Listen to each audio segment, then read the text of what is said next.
உயர்தர பரீட்சைகள் 10ஆம் தேதி ஆரம்பம், 4ஆம் தேதி நள்ளிரவோடு மேலதிக வகுப்புகளுக்கு செல்பவர்கள் தடை என்பதாக இன்றைய வீரகேசரி பத்திரிகை சொல்கிறது. கல்வி பொதுத்தராதர உயர்தர பரீட்சைகள் எதிர்வரும் 10ஆம் தேதி ஆரம்பமாகவிருக்கின்றன.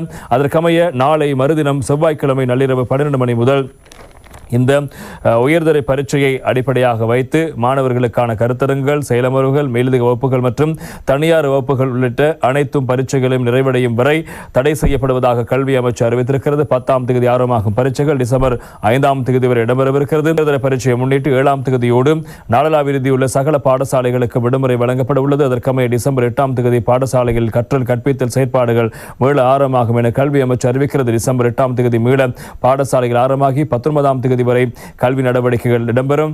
எனவே அன்று இவ்வாண்டுக்கான சகல தவணைகளுக்கு நிறைவடைவதோடு டிசம்பர் 31ஆம் தேதி வரை மீண்டும் விடுமுறை வழங்கப்பட உள்ளது. தொடர்ந்து 2026 ஜனவரி 1ஆம் தேதி புதிய கல்வியாண்டுக்கான பாடசாலைகள் ஆரம்பமாகும் என்பதாக அறிவிக்கப்படுகிறது. தமிழ் மற்றும் சிங்கள பாடசாலைகளில் 2026ஆம் ஆண்டு ஜனவரி 1ஆம் தேதி முதல் தவணைக்கான முதற்கட்ட கல்வி செயற்பாடுகள் ஆரம்பமாகி பிப்ரவரி 13ஆம் தேதி வரை இடம்பெறவுள்ளது. பிப்ரவரி 14ஆம் தேதி முதல் மார்ச் 2ஆம் தேதி வரை விடுமுறை வழங்கப்பட உள்ளது. முதலாம் தவணையின் 2ஆம் கட்டம் மார்ச் 3ஆம் தேதி முதல் ஏப்ரல் 10ஆம் தேதி வரை இடம்பெறவுள்ளதோடு ஏப்ரல் 11ஆம் தேதி முதல் 19ஆம் தேதி வரை விடுமுறை வழங்கப்படவிருக்கிறது. 2ஆம் தவணை ஏப்ரல் 20ஆம் தேதி ஆரம்பமாகி ஜூலை 24ஆம் தேதி நிறைவடையவிருக்கிறது.